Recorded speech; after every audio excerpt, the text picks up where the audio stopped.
Hello, Taurus, and welcome to your reading for the week of March 26th through April the 8th, 2024. This is a reading for you if you are a Taurus Sun, Taurus Moon, Taurus Rising, or have another significant Taurus placement in your chart. If you are new to this channel, welcome. It's good to have you here. And if you're returning, welcome back. I hope this reading is good for you this week. Those who are familiar with these readings notice that I have all the cards upside down today. And normally I'll already have them turned over, but I don't know. I just felt like this was the way to do it this time. We are actually, the period of this reading is actually a significant period. I did talk about this in the last reading, I think. I've mentioned it, but we are now moving into the eclipses. So when you are watching this, if you watch this on the Monday that it comes out, that is the day of the lunar eclipse. And then 2 weeks from that, on the 8th, which is the last day that this reading covers, is the solar eclipse. Plus, as of the 1st of April, we are moving into Mercury retrograde. So there's a lot of significant things. There's some other aspects too, placements of Mars as opposed to Saturn, and there's a few others that can be a little bit tricky, but this is definitely going to be a period of time that is going to bring about, certainly if not a tremendous amount of immediate change, it's certainly going to bring out a lot of truths. Things that perhaps have been hidden will now be revealed. So I feel this is a very, very significant time. And so this reading is, this definitely covers, there could be some big changes that we're going to be seeing coming out in this particular reading. I just want to mention also, just down in the description below, I have links to my website where I do spiritual coaching, transformational coaching, tarot and oracle readings of all kinds. I do Reiki therapy over distance, and if you're local, in person. And and I offer a lot of other services, dream analysis and things like that. So, and also my social media links and everything, they're all in the description box below. So take a look at that if that interests you. Okay, so let's start at the beginning, and let's start with the first house. Now, this is done according to the 12 houses of astrology, if you're not familiar. And so each house has its own meaning according to each sign of the zodiac. So it goes Aries, Taurus, Gemini, Cancer, etc. And each of those houses has their own meaning, and I'm interpreting the cards in terms of the house meaning. So the decks we're using are Murray Hope's Way of Cartouche, and then we are using as our tarot deck this week, the Tarot of the Spirit. And as a follow-up, I always pull an oracle card at the end. In honor of our eclipses, I have the Moonology deck. So, okay, so now, Aries, this is a first house. This has to do with your personality, how you present yourself to the world, how people see you, and how you want to be seen. Okay, so we have Father Wind with Nepethys. Okay, Nepethys always comes up in the first house when we are learning things about ourselves, and we may find ourselves surprised. So there's definitely a sense of perhaps something that you have identified with, or something people have identified you with. Something maybe has changed, or there's something that you don't know. Something that is not clear to you, because Nepethys has strong Neptune energy attached to it. So this is often something where we may feel in doubt or unsure about something, but it usually indicates that there's something new coming right around the corner. Now, Father Wind is a bit of the stark opposite, because this is the King of Swords. This is someone who is clear, who is decisive, who is emotionally detached, objective, okay? So there seems to be a lot of this energy. You are certainly presenting yourself as somebody who is looking for the facts, who wants to get clear on something, who wants to make decisions. But it may be that the information you need for that is eluding you right now. So maybe this comes across as a tension or a frustration. Maybe you seem decided on something one hand, and then the next day you're like, I don't know, because new information may come in and kind of mess up what you initially thought. So anyway, take it as it resonates. As I mentioned, when I do this as a general reading, so certain aspects of the house will apply and others won't. So if it doesn't seem to apply to you, then it's not for you. Second house, Taurus energy. This has to do with finances primarily. And we have the Lotus card here. Okay, and Lotus has to do with anxiety, or the calming of anxiety. So if this suggests to me that perhaps you have been worried about money, Taurus, and being a Taurus, I mean, that's I happen to be a Taurus. It's a pretty normal thing for us to worry about money. We're always worried about security, wanting to know where the next check comes from, and so on and so forth. But this is saying that you need to calm your mind and stop being anxious about money. Now we have it with the Six of Fire, okay? Now Six of Fire is a great card. That's the Six of Wands. So this indicates victory, leadership, accomplishment. you being recognized for something. So to me, this indicates that you are about to be recognized for something. There's about to be a victory. If you have been struggling in some fashion, this indicates successfully coming through that struggle and being the victor, okay? So I think this is a very good omen with regard to money. It's saying that if there have been things that you've been worried about, changes are coming soon. And this may actually be connected to leadership. There's a version of this card that I've seen in the Mystical Cats Tarot, and it shows a cat sitting there and all the other cats coming and bringing cat toys and things to this cat.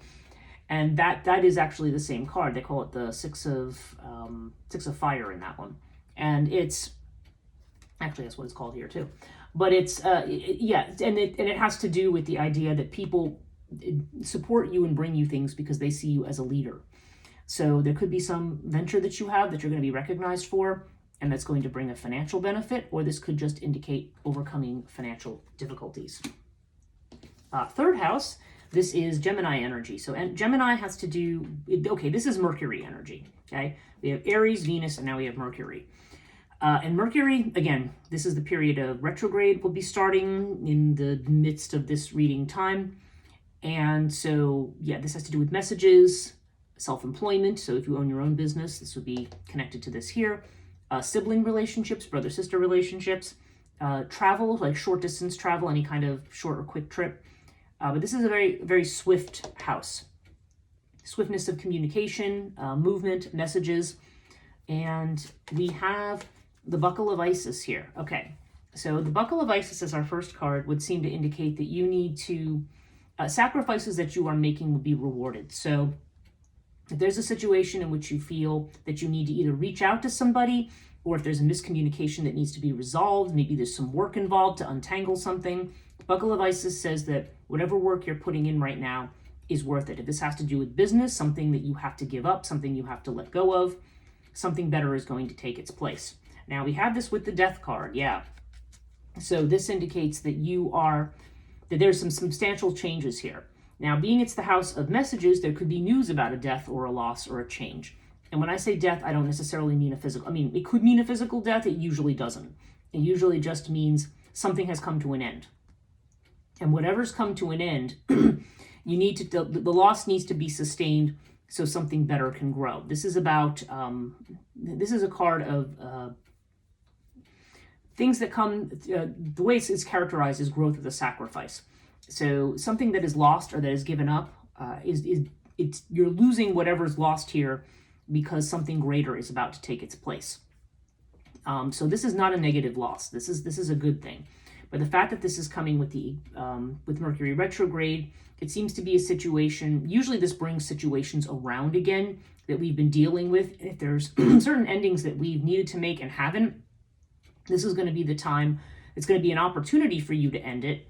And ending it is the right thing to do, whatever this situation is, whether it's something connected to a business, whether it's connected to a sibling relationship, or whether this just has to do with some communications that need to be resolved.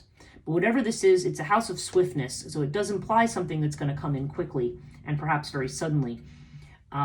So yeah, but this is going to be, whatever this is part of this reevaluation that we're seeing in this Mercury retrograde period, where apparent obstacles that we have, they may slow us down, make us reevaluate, and then take a new course or be on a new course once retrograde is over. Retrograde is over, by the way, on the 24th of April. Of course, there's a post-shadow period after it as Mercury kind of gets going again, but basically that would be after that point in time, it would be safe to sign contracts and do things like that. As well, and where communication and travel issues should start to get better. Okay, fourth house, Cancer energy. Cancer is about your home, your ancestry, your family, your mother in particular. It can also have to do with any kind of aspect of family, and also your physical home that you live in. Could be part of this as well. So people who are contemplating moving home, for example, would also be covered by this house. Yeah, and in fact, we have water. Somebody may be contemplating a physical move. Yeah, so I feel like there's if not a physical move, then there's definitely a change or a clear out in your home that you are thinking about. But This definitely suggests, at least for some of you, that a move may be, maybe not necessarily imminent. Things with eclipses usually happen over a 6-month period of time. So this could be connected to that. Now, okay, we have it with the Two of Wind. So this is a card of indecisiveness. Okay, this is called the Crossing. It could indicate that things are in a stable, secure situation for now. This is like a stalemate card and a card of indecision. So right now you may be feeling stuck, or maybe feeling like, okay, I don't know how to make this change, but this change is definitely coming. And I think what it's telling you is that once you make the decision, you have a decision that you're gonna have to make, but you need to go with the flow of whatever it is. So, for example, if you're somebody who wants to move right now and you feel stuck, this may be saying go with the flow. Things are going to happen in their right time. If you are somebody who can't decide about it, there may be some changes that are coming in that are going to help you make up your mind. Okay. Now, if this doesn't have to do with a physical move, then this could just have to do with a family situation where same idea. There's a stalemate here, something that's stuck. Maybe there's two people who are at odds who are not budging, but there's got to be movement and change. And this can also have a very strong emotional component to it as well. So for some people, this could be an emotional release. Okay. Let me have some water because my throat is very, it's weird. It's very wet out today, but my throat's very dry. Okay, so now we have Leo energy, 5th house. This has to do with creativity, with children, with love affairs, sometimes with recreation as well. Okay, and we have Pyramid here with Father Earth. Okay, so Father Earth is the King of Pentacles. So for some of you, this could be a creative venture that you are thinking of turning into something that might be a business, or maybe is going to be a successful business, or maybe you are doing something creative for your business, but maybe things are a challenge right now. With Pyramid, it does seem like there's some kind of a test situation here. And yeah, we do have Death over here. So if this is about a creative venture that is also a business idea or prospect or side hustle or whatever, it could be saying that this is going to become something very lucrative, but it's going to take some time. Okay, because Pyramid does bring good news, but it's not immediate. It takes some time. If this is about a relationship, then this is like a love relationship, then this could have to do with an earth sign person, another earth sign person, or somebody with strong earth energy in their chart, like they could have an ascendant that's earth or something like that. And earth would be Taurus, Virgo, or Capricorn. And it can also be a situation that is where roots are being put down. So if there is, that would go with this long-term energy. So I feel like if there's somebody who you are romantically interested in, or maybe if it's a situation that you feel is moving very, very slowly, then this is saying you are building things up over time. Like in time, you're going to reach this king or this father energy. So it's going to be something that's fully mature and very solid. Okay. So you are working towards a solid and practical relationship. Now we'll look at the 7th house to see what that means about marriage or commitment or things like that. But I feel like you are maybe in a relationship with somebody who are building a solid foundation.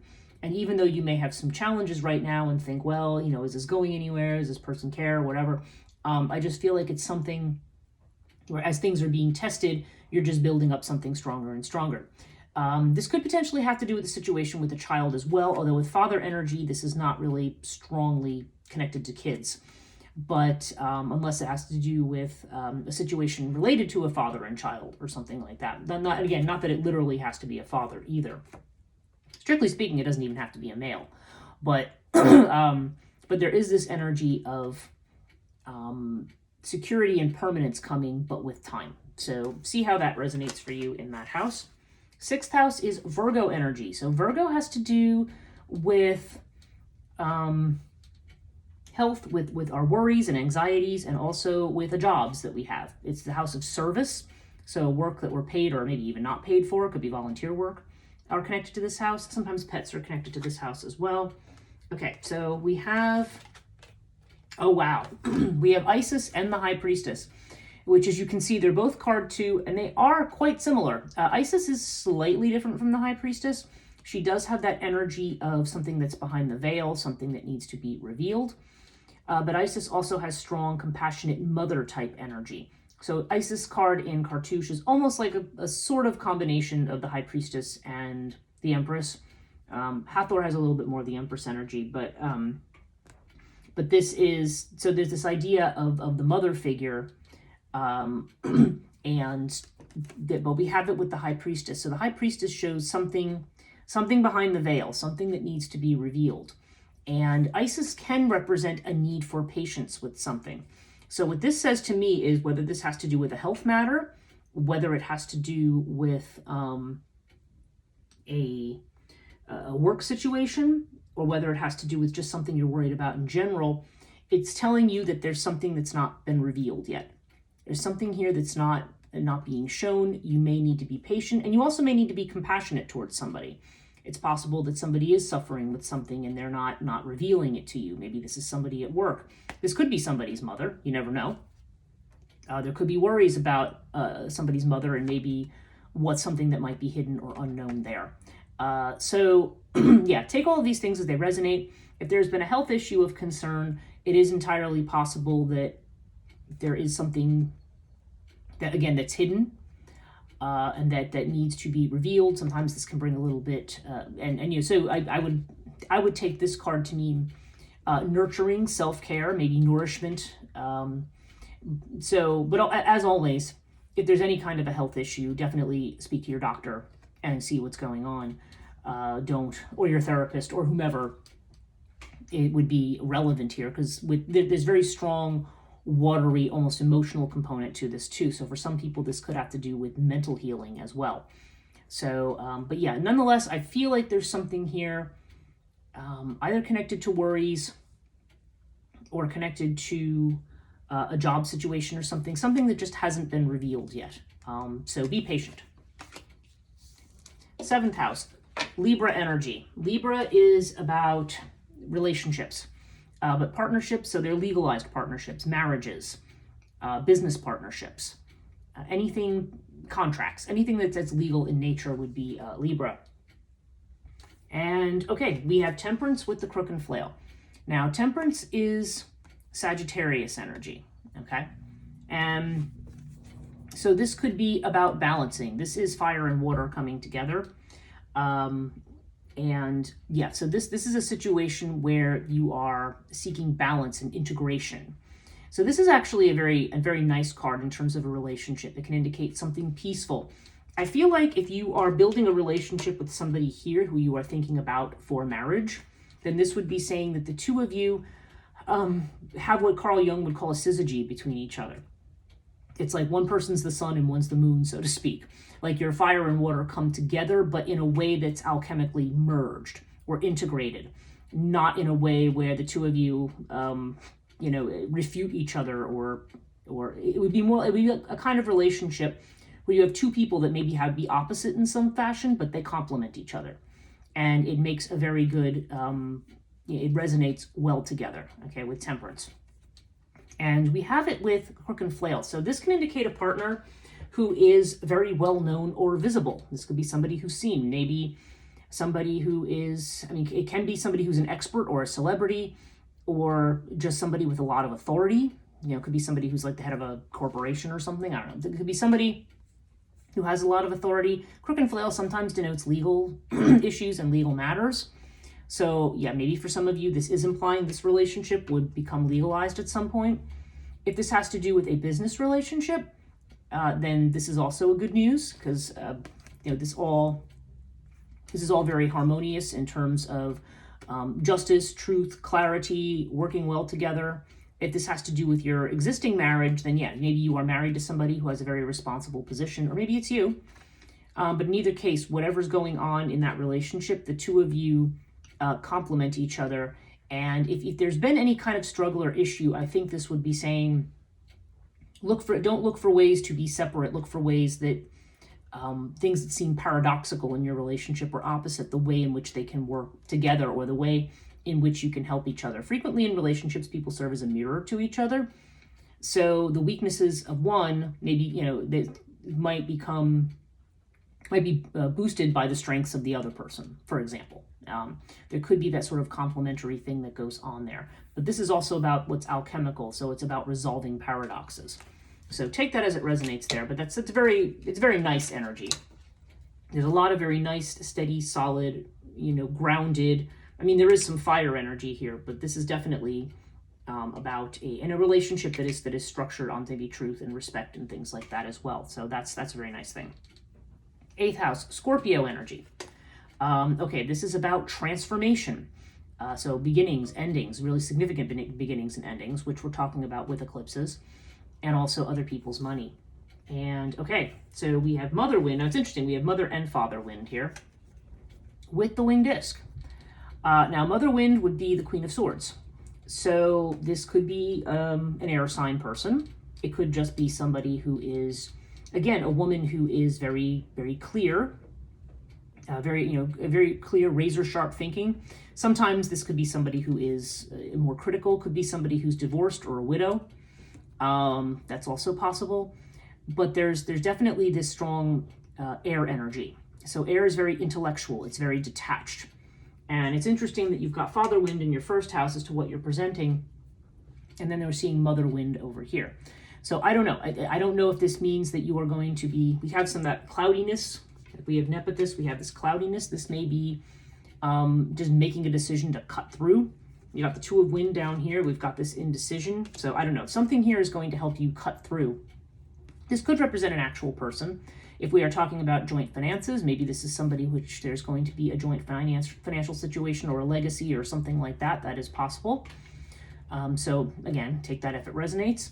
But winged disc would indicate success, overcoming obstacles. Like whatever's happening now, it's opening the door to success for you.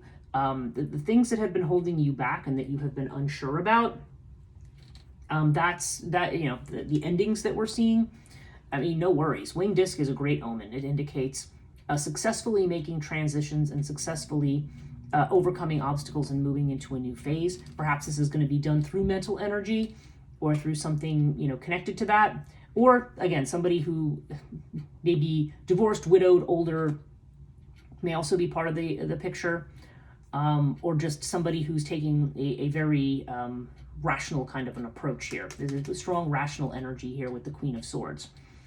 But I also feel like this could be that if you have had sorrows in the past, that it may be a sense that this is going to be time to let go and overcome them as well. So take that as it resonates there. That's kind of what comes into my mind intuitively about that combination. So,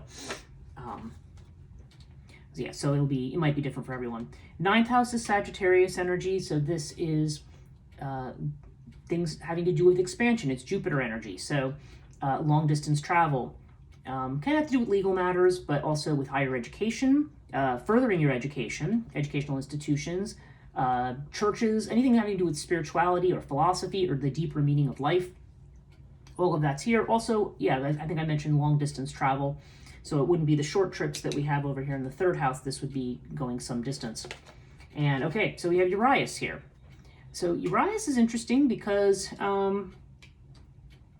I feel like this could be a secret trip that you're making, or with somewhere, okay? Because Urias indicates something you're not expecting, or something that's going to come up in the house connected to education or maybe to your beliefs. But Urias always brings surprises. Something that we did not. Okay, if the eclipse energy that we're about to move into is about unexpected things dropping in, especially with the solar eclipse, then Urias would definitely be that energy. It'd be that energy of this sudden unexpected change. But in my experience using these cards, Urias doesn't bring bad change. It's something we're not expecting, but it is something that we generally need. Now we have it with the Hermit. So the Hermit has to do with wisdom. It has to do with being alone, taking time out, withdrawing or retreating. So I don't know, for some of you, maybe you're going to take a trip to get away and just kind of be on your own. This could be a Virgo person too, because Hermit is Virgo energy. But there's something going on here that you don't expect. And it's definitely connected to this house of the Sagittarius house, this house having to do with freedom and movement and expansion. So I don't know, it's either going to come through a Virgo person, or maybe this is going to be something that's going to make you, maybe something unexpected is going to happen that's going to make you think very deeply about things or reevaluating things, okay? Because the Hermit definitely has to do with deep thought and learning. Maybe it's even saying that this surprise is going to be connected to something with learning, or deeper or spiritual thought. So take it as it resonates here. 10th house, we have Capricorn energy. This has to do with your career, your reputation, your fame, the legacy you're leaving, what you're going to be known for. Also potentially father energy. And okay, so we have air here. So for some people, it's funny, you've got air and water opposite each other here. These are both about movement and change. So for some of you, this is going to be the change in a job, okay? Or you're going to be making changes to your career. It can be messages that are coming in that are going to affect this. Or it could be you increasing communications. Maybe you're going to be known for writing, teaching, or speaking or something like that, because these are all things connected to air. Now we have it with Sister Water, which is the Page of Cups. And so, yeah, so this definitely indicates new possibilities, opportunities. It's possible as a communication. Sometimes this could be an apology coming from somebody, so you can decide whether that feels right to you. Doesn't have to be that. But Page of Cups is usually new starts and new beginnings that are more based on the heart. They can indicate new love. They can indicate something connected to the heart in that sense being a factor. Cups also have a lot to do with healing as well. So maybe this is going to be a new start if you are working in a healing venture of some kind, or if you are, there's just this very strong energy here of something new, and it's something that resonates more deeply with how you feel, not, for example, what you would just do to make money, or what just seems what you're duty bound to do, or what you feel is going to be the thing that's going to, I don't know, get you the most likes on something, or where the financial output or outcome is going to be the main factor. I feel like the heart is the main factor here into whatever the change is going to be. Okay, so again, you could be changing jobs to something that you like better, that is more close to how you want to spend your time, what you're passionate about. But there is some kind of a new beginning here coming here, and this could indicate a change or a move. For some of you, could actually even indicate travel as well. So take that as it resonates.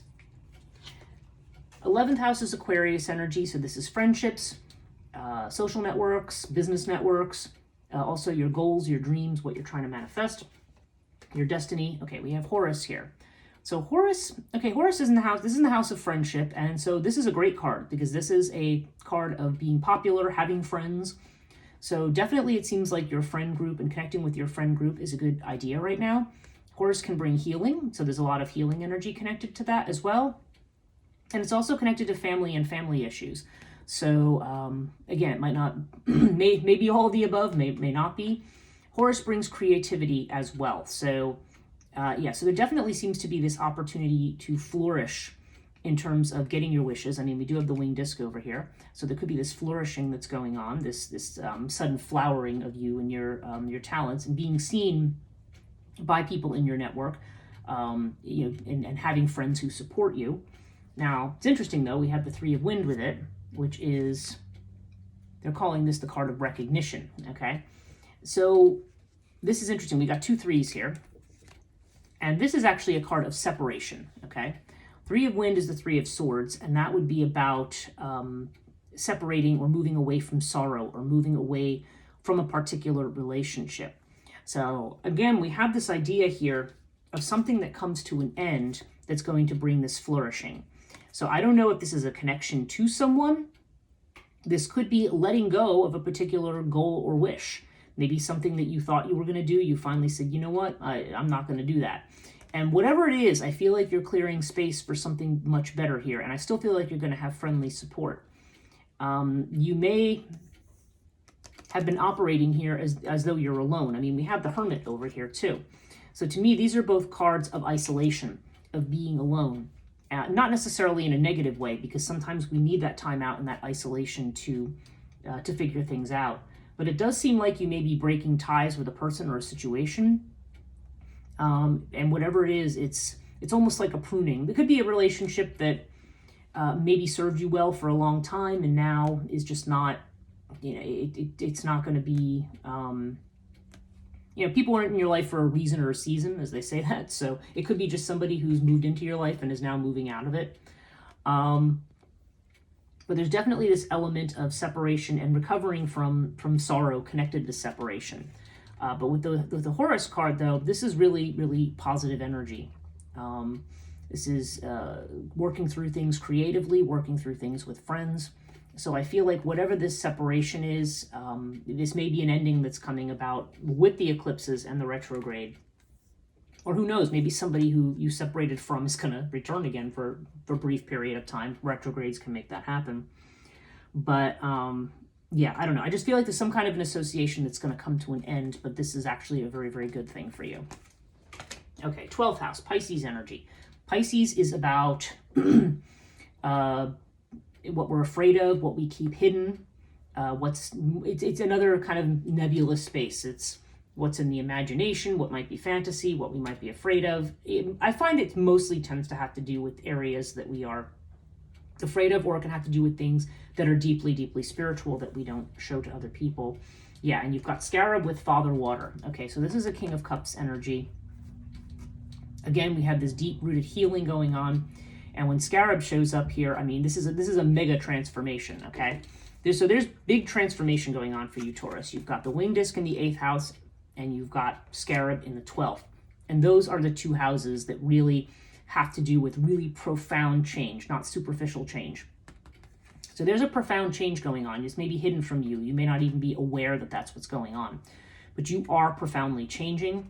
And with Father Water here, this, I think, would be moving you towards a phase of life where you have more emotional control, where you feel more at ease with your emotions, where you can focus on being happy, where you can focus on love.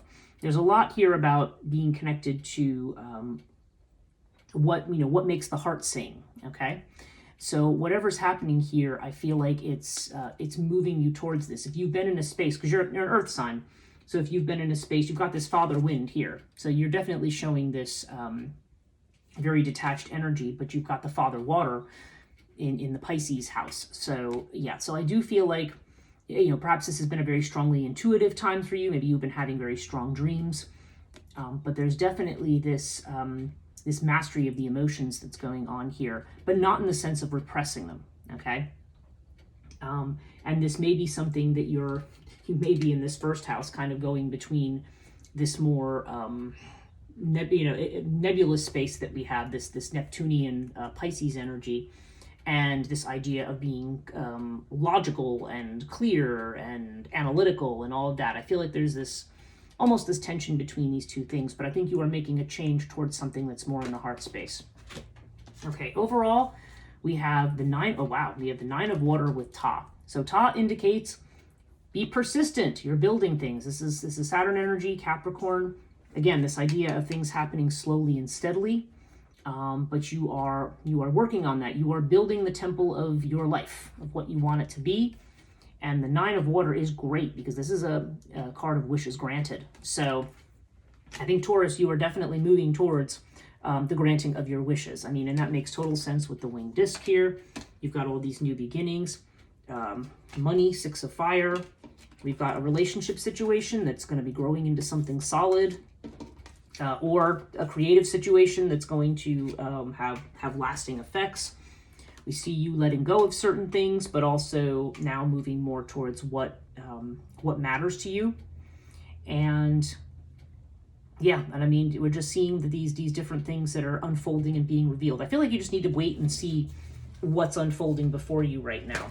I think the lack of clarity comes from wanting to see everything kind of upfront and in your face, and with very, very reasonably and concretely put in front of us.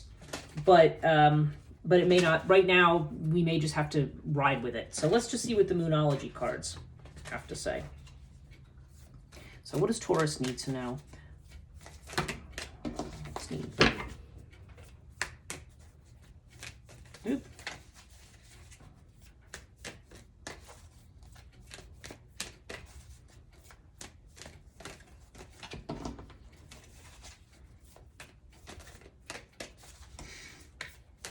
Ah, here we go. Ah, and what did I just say? New moon in Aquarius. Bring love into the situation. I mean, did I not say that? And it's funny that it's Aquarius too, but because Aquarius I always think of as being sort of emotionally detached, but yeah, bring love into the situation. So you've got the water card here, the water card here. Yeah, we've got this. Yeah, I'm just kind of peeking around here. We got water down here.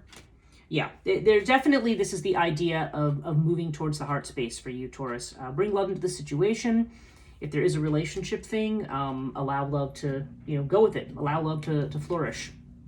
I think you have an opportunity for something here that's going to be very complementary. So it may be somebody who you're attracted to who's very different from you, but that's not going to be a liability. That's going to be an asset. And those of you who are already in relationships, there's definitely this chance of truth, of harmony. There's a lot here about visibility, about being seen. But there's a lot of changes that you're making right now. Again, during retrograde, I think it's, there still could be some things that are a bit in shadow. But overall, I would say definitely you are headed towards this victory here. I mean, 9 of water. I mean, yeah. You are definitely moving into this space where you are going to be able to manifest your wishes. So great reading, Taurus. I hope you have a great week, or actually great 2 weeks, being at that period of time. If you did like this video, do give it a thumbs up, leave me a comment if you choose, and subscribe and hit the notification bell if you would like to be informed about these videos. Thanks so much, and we'll catch you next time.